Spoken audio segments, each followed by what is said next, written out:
चलो last time कहाँ तक पढ़ाया वो बताओ जरा।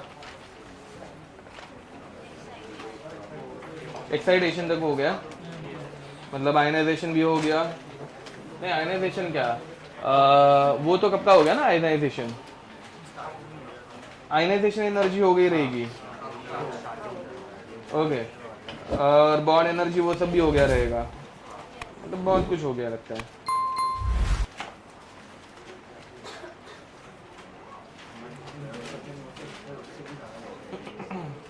एक्साइटेशन का फॉर्मूला ट्रिक्स वो सब हो गए, हो गया वो सब। Okay good. तो today will start with ionization energy, मतलब अलग टाइप की। हम लोगों ने पहले जो किया था वो अलग था। एक्साइटेशन एनर्जी के बाद आयनाइजेशन एनर्जी हम लोगों ने पढ़ा नहीं है ना, नहीं पढ़ा है। ओके चलो, तो वो आज स्टार्ट करेंगे। देखो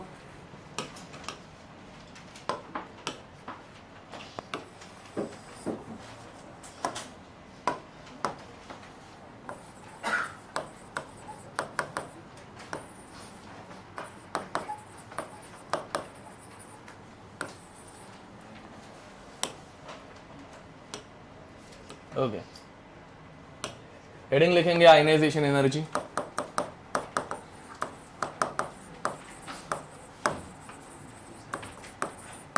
ठीक है, अब आयनाइजेशन की डेफिनेशन सबको याद है, पता है, वो मुझे मतलब लिखा के देने की जरूरत नहीं है, पक्का ना बे। The energy required to remove the most loosely bound electron from an isolated gaseous atom, समझ में आ रहा है। रिमूव कर देना मतलब कंप्लीटली निकाल देना, ठीक है। अब यहाँ पर आज बहुत कम लोग लग रहे तुम लोगों में ना, कुछ बैच में चेंजेस हुए हैं क्या, मतलब इधर से कोई दूसरे बैच में और दूसरे बैच से कोई इधर, ऐसा कुछ हुआ है? नहीं, ओके, तो इतने ही लोग रहते हैं, नहीं ना, मतलब कम हुआ है।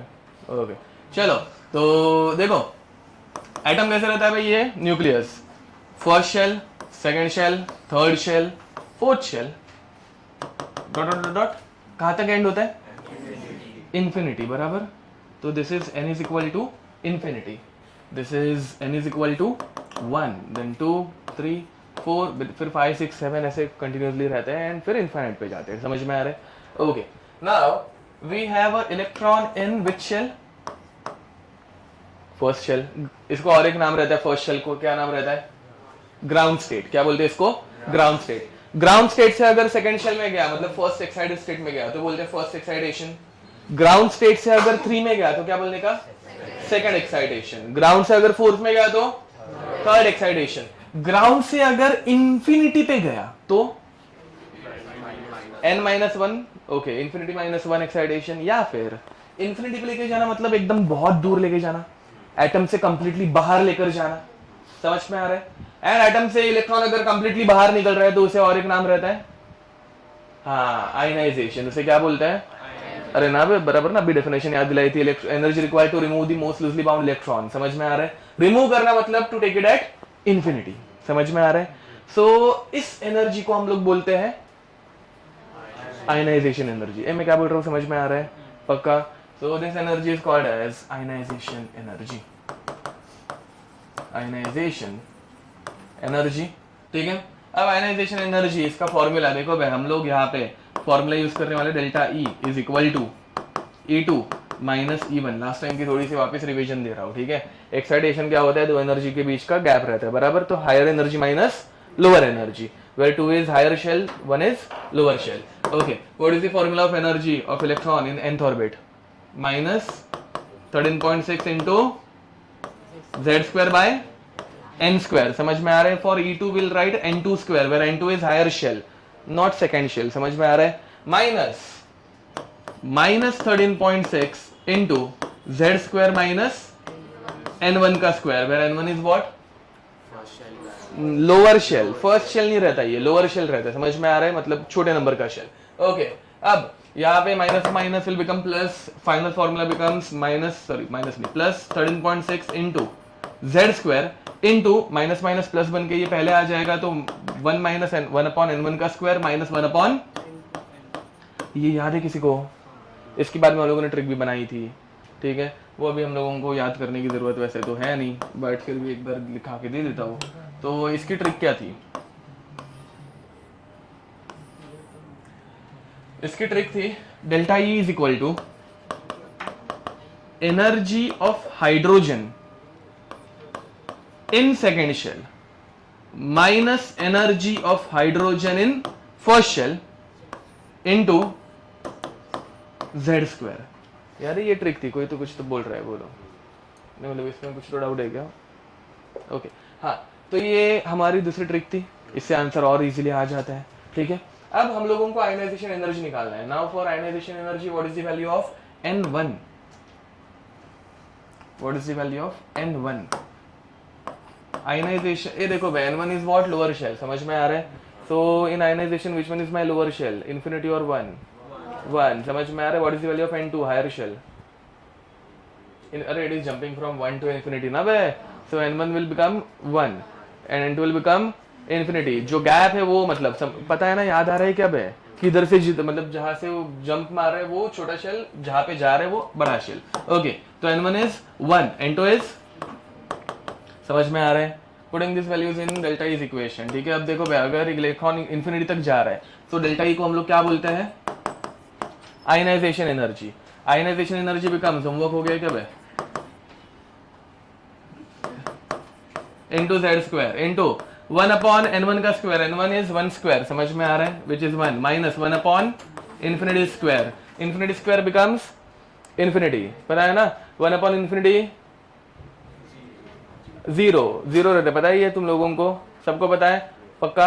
Okay, infinity square is infinity, 1 upon infinity becomes 0, तो ये पार्ट हो गया 0। 1 square 1, 1 upon 1 1, 1 minus 0 1, 1 into this z², समझ में आ रहा है? तो final formula becomes ionisation energy is equal to 13.6 into z²। ये समझ में आ रहा है कुछ?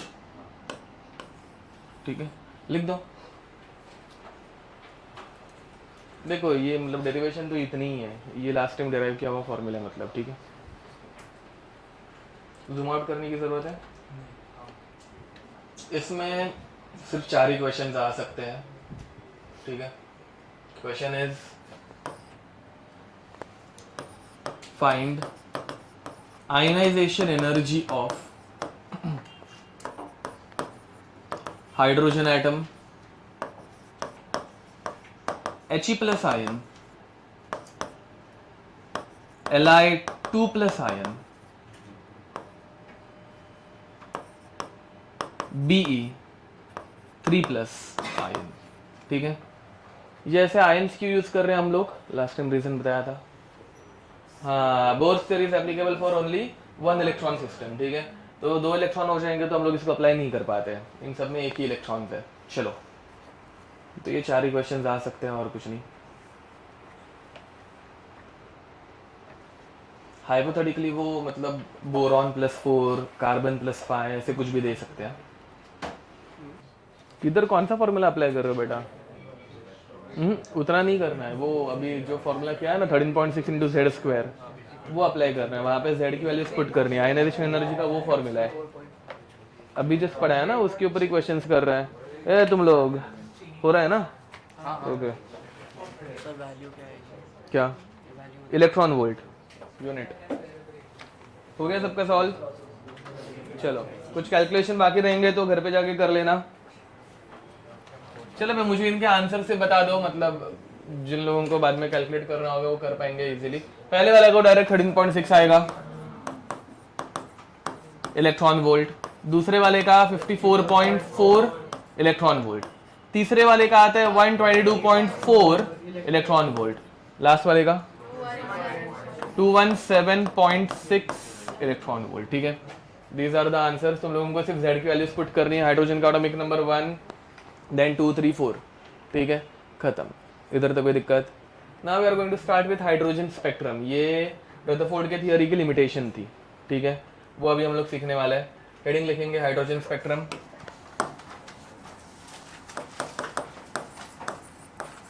हाइड्रोजन स्पेक्ट्रम, इसमें लिखो द स्टडी ऑफ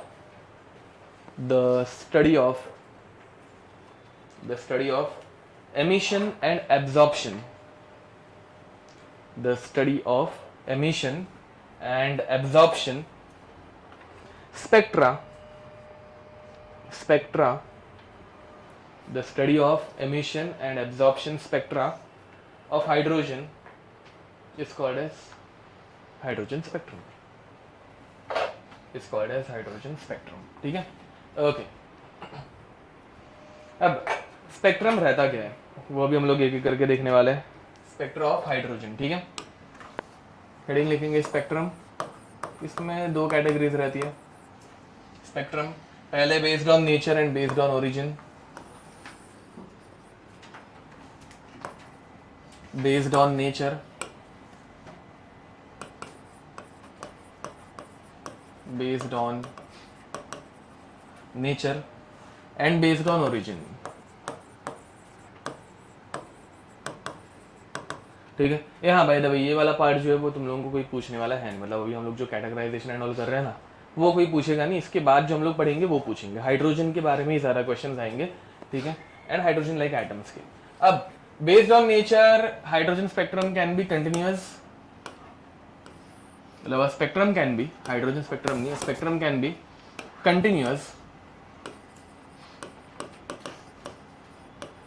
और डिसकंटिन्यूअस. ठीक है. Now what is the meaning of continuous spectrum. देखो मेरे पास इसे क्या बोलते हैं, एक ट्रायंगल ऐसे कांच का प्रिज्म. इस प्रिज्म के थ्रू अगर मैं व्हाइट लाइट पास कर रहा हूँ, ये व्हाइट लाइट बाद में हाँ सारे के सारे कलर्स देती है. बराबर है कि नहीं. ठीक है, ऐसे स्प्रेड हो जाती है एंड तुम लोगों को पूरा विबग्योर मिलता है. ठीक है, तो पूरा का पूरा वी गेट विबग्योर. कंटाल आ रहा है मेरे को ज़्यादा मेहनत लेने में. तुम लोगों के पास तो कलर्स भी नहीं रहेंगे बट स्टिल ऐसे विबग्योर. हाँ उल्टा सुल्टा उससे अपने कुछ फर्क नहीं पड़ता, ऐसे चलता है. ऑरेंज किधर, ये वाला लो एज ऑरेंज. वही है. ठीक है, एंड ये समझ में आ रहा है. ठीक है, ऐसा कुछ मिलता है. तो अब ये जो मतलब तुम लोगों को वेरिएशंस मिलते हैं, ये देखो वैसा अगर मिला ना तो इसको हम लोग कंटिन्यूअस नहीं बोल सकते, इसको हम लोग डिसकंटिन्यूअस बोलते हैं. कंटिन्यूअस का मीनिंग क्या है. अब यहाँ पे अगर मैं ये अगर दिखाओ, इधर है ही नहीं क्या. हाँ रुको, हाँ ये देखो, ये दिख रहा है वेरिएशन विबग्योर का.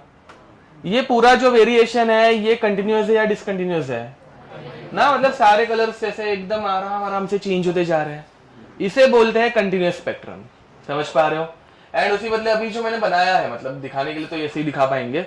ये एक्चुअल में कैसा है, डिसकंटिन्यूअस. मतलब वायलेट के बाद डायरेक्ट ऐसे लाइट ब्लू आ गया. इंडिगो भी नहीं बोल सकते इसको. समझ में आ रहा है. बीच में कुछ है क्या, मतलब ऐसे लाइट वायलेट या फिर डार्क वायलेट एंड फिर बाद में धीरे धीरे ऐसे शेड चेंज हो रही है, ऐसा कुछ हो रहा है क्या. नहीं. तो ये एक्चुअल में ऐसे देखा जाए तो डिसकंटिन्यूअस है बट अभी बनाते वक्त तो ऐसे ही मतलब कंटिन्यूअस अपने को बोलना पड़ेगा. समझ में आ रहा है. Whereas in case of discontinuous spectrum, एक सिंपल सा एग्जांपल. अगर मैं प्रिज्म में से लेट अस से ऐसे कोई पर्पल कलर सेंड कर रहा हूं. समझ में आ रहा है. तो प्रिज्म में कौन सी लाइट्स दिखेंगी, पर्पल कलर की लाइट. प्रॉपर वेवलेंथ, मतलब ऐसे वेवलेंथ नहीं बोल सकते, ऐसे मिक्सचर ऑफ ऐसा. ठीक है, तो कितने कलर्स दिखेंगे अभी. पर्पल ही निकलेगा. नहीं, हाँ कौन से. Very nice. तो एक मिलेगा रेड एंड दूसरा मिलेगा ब्लू. ठीक है, ये ऐसा होने का रीजन ये समझ में. और एक्चुअल में ना प्रिज्म में मतलब जहां पे व्हाइट लाइट में ब्लू मिलता है ना उधर पे तुम लोगों का ब्लू कलर मिलेगा. एंड जहां पे रेड कलर मिलता है ना उधर पे रेड कलर मिलेगा. बीच में क्या मिलेगा, कुछ नहीं मिलेगा. समझ में आ रहा है. ठीक है, तो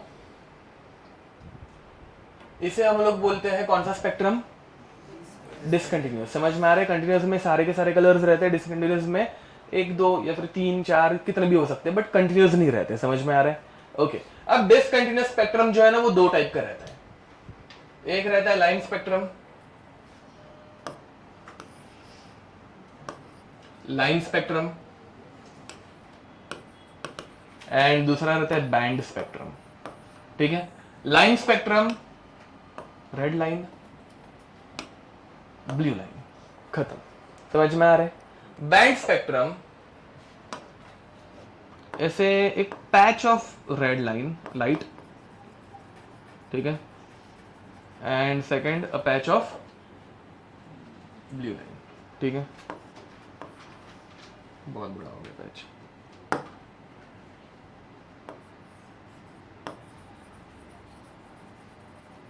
ये कुछ समझ पा रहे हो? ठीक है। Line spectrum is given bye atoms. Atoms बहुत सिंपल रहता है बे, तो वो जब लाइट एमिट करते तो कैसे करेंगे, ऐसे छोटी छोटी लाइंस एमिट करेंगे, ठीक है। And band spectrum is given by molecules. इन सब का मीनिंग हम लोग थोड़ी देर में देखने वाले हैं, डोंट वरी, ठीक है। मॉलिक्यूल्स, ठीक है। बेस्ड ऑन ओरिजिन स्पेक्ट्रम जो रहता है वो दो टाइप का रहता है, इसमें ज्यादा कैटेगराइजेशन नहीं है। दो टाइप का स्पेक्ट्रम रहता है, एक रहता है absorption spectrum and emission spectrum, ठीक है। तो पहले मैं एमिशन लिख रहा हूँ क्योंकि हम लोगों को पढ़ना है। तो first one is emission,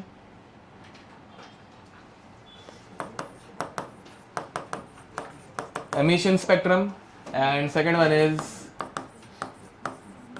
absorption spectrum, ठीक है, लिख दो।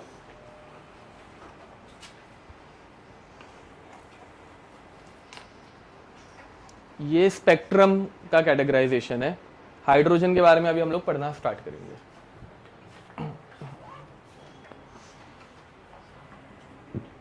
एंड तुम लोगों के पास कलर्स नहीं है मुझे पता है, तो तुम लोग यहाँ पे ऐसे 7 लाइन मारना एंड फिर ऐसे लिखना, ठीक है। ऐसा पूरा विग्योर मिलेगा तो कंटिन्यूअस रहेगा, नहीं तो कलर ढूंढते बैठ जाओगे फिर। चलो आगे बढ़ते हैं। देखो, now we are going to start with hydrogen spectrum, ठीक है।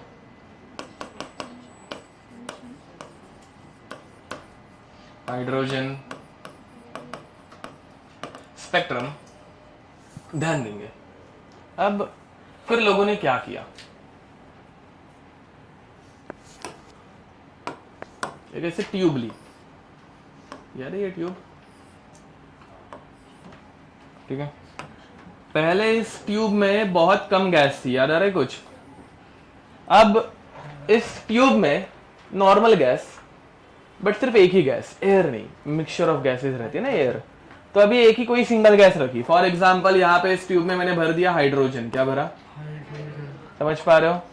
एंड एज यूजुअल हमेशा जैसे करते हैं, क्या करेंगे, इसको क्या कनेक्ट करेंगे अभी, बैटरी, बैटरी ऑन की, ठीक है।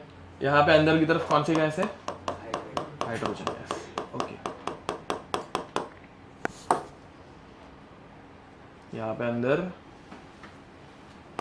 हाइड्रोजन गैस है, ध्यान देंगे सब्जी। एंड बैटरी ऑन की। ये करने के बाद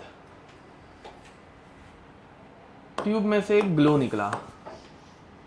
ट्यूब में से ग्लो कौन से कलर का निकला, अबे यहाँ पे कलर दिख रहा है क्या तुम लोगों को, हाँ पर्पल कलर का ग्लो दिखा, समझ में आ रहा है। वो ग्लो हो रही थी, लाइट ऐसे बाहर निकल रही थी। तो हम लोगों ने बोला ओके ये पर्पल कलर है, बट इसमें कौन से कलर है वो मुझे देखने हैं।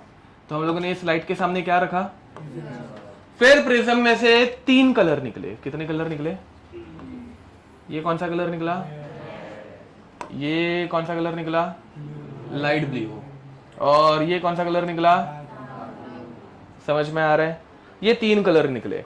तो ये हाइड्रोजन का स्पेक्ट्रम हो गया, ये समझ में आ रहा है। हाइड्रोजन को क्या दिया मैंने, कौन सी एनर्जी दी, कौन सी एनर्जी दी, ये इसको क्या बोलते हैं, बैटरी क्या प्रोवाइड करती है, इलेक्ट्रिसिटी। तो मैंने हाइड्रोजन गैस को कौन सी एनर्जी दी, इलेक्ट्रिकल एनर्जी दी। हाइड्रोजन गैस ने वो एनर्जी एब्जॉर्ब करके मुझे कौन सी एनर्जी दी, लाइट एनर्जी दी, समझ में आ रहा है। एंड फिर बाद में वो लाइट एनर्जी को मैंने ऑब्जर्व किया कि भाई इसमें कौन से कलर्स है, तो मुझे red, light blue, blue 3 colour मिले, समझ में आ रहा है। तो ये जो 3 कलर्स है वो कंटिन्यूअस स्पेक्ट्रम दे रहे हैं कि डिसकंटिन्यूअस स्पेक्ट्रम दे रहे हैं।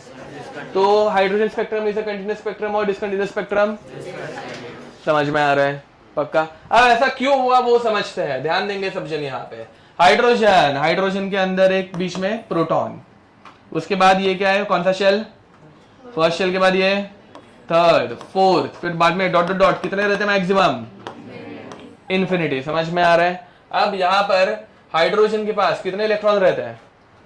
एक electron. That one electron is present in which shell? First shell. समझ में आ रहा है? तो यहाँ पे ही हमारा एक इलेक्ट्रॉन सिंगल सा यहाँ पे फर्स्ट शेल में n is equal to 1 2 3 4 infinity. अब मैंने इसको कौन सी एनर्जी दी है? इलेक्ट्रिकल एनर्जी, बराबर है कि नहीं? तो ये इलेक्ट्रिकल एनर्जी इस हमारे फोटोन ने ऐसे एब्जॉर्ब की। समझ में आ रहा है? अब एनर्जी एब्जॉर्ब करके वो कहां से कहां पे जाएगा? लोअर शेल से। इस प्रोसेस को बोलते हैं एक्साइटेशन, हम लोगों ने पढ़ा है अभी थोड़ी देर पहले। So now by absorbing this energy it can go to second shell, और इट कैन गो टू, और इट कैन गो टू, मैं क्या बोल रहा हूं समझ में आ रहा है? तो ये एनर्जी एब्जॉर्ब करके एक्साइट होके हायर शेल में चला जा सकता है। अब हायर शेल में दिस इलेक्ट्रॉन इज स्टेबल और अनस्टेबल? अनस्टेबल, पता है ना भाई, मतलब ज्यादा एनर्जी हो गई, ज्यादा एनर्जी कम स्टेबिलिटी, लास्ट में बताया था। तो now it has less stability, so again it will come back to its original place, first shell. समझ में आ रहा है? तो इधर से इधर आया वापस, ठीक है। अब ऊपर जाते वक्त, मतलब हायर शेल में जाते वक्त उसने कौन सी एनर्जी एब्जॉर्ब की थी? इलेक्ट्रिकल। वापस नीचे आते वक्त इलेक्ट्रिकली रिलीज के लिए ऐसे कंपलसरी है क्या? तो इसने अभी कौन सी एनर्जी रिलीज की है? Light energy. तो ऊपर से नीचे आते वक्त लेट अस से कि सेकंड से फर्स्ट में आते वक्त उसने रिलीज की कौन से कलर की वेवलेंथ? रेड कलर की वेवलेंथ। थर्ड से फर्स्ट में आते वक्त एनर्जी चेंज होगी ना बे? समझ में आ रहा है? तो लेट अस से उसने कौन सी कलर की वेवलेंथ रिलीज की? Light blue. एंड फोर्थ से फर्स्ट में आते वक्त कौन से कलर की वेवलेंथ रिलीज की? समझ में आ रहा है? बट हम लोगों को जब दिखा, हम लोगों को एक एक कलर दिख रहा है क्या बे? नहीं, क्योंकि हम लोगों ने बल्क में सारे हाइड्रोजन गैसेस को एनर्जी प्रोवाइड की। उन सारे हाइड्रोजन गैस ने अपने सारी वेवलेंथ एक साथ रिलीज की, तो हम लोगों को ये सारे कलर कैसे दिख रहे थे? पर्पल। समझ में आ रहा है? समझ में आ रहा है क्या? रेड और ब्लू मिक्स होकर ऐसे पर्पलिश मिलता है, बराबर है क्या नहीं?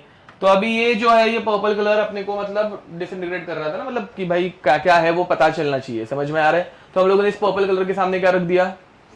प्रिज्म। एंड फिर बाद में उसमें से हम लोगों को क्या मिला? हाइड्रोजन का स्पेक्ट्रम। तो मैंने क्या बोला? समझ में आ रहा है? पक्का? ओके। इसका यूज होता है क्या कुछ ऐसे कलर वलर का? ये नियॉन लाइट्स। चट क्या कर रहे हो भाई? यूज होता है ऐसे, टाइम पास के लिए कोई चीज यूज नहीं होती, ठीक है, मतलब कर की नहीं जाती। नियॉन लाइट्स देखिए, नियॉन लाइट्स, उसमें अलग अलग कलर्स जो रहता है वो अलग अलग अंदर गैसेस भरी हुई रहती है, उनको हम लोग ऐसे झटका मारते, करंट देते हैं तो वो लाइट एमिट करती है। समझ में आ रहा है? पढ़ा होगा ना बे? देखा होगा ना वैसे नियॉन लाइट्स, पक्का ना ऐसे मतलब? हाँ तो ठीक है, ओके। चलो अभी टाइम पास करेंगे, वीडियो देखेंगे।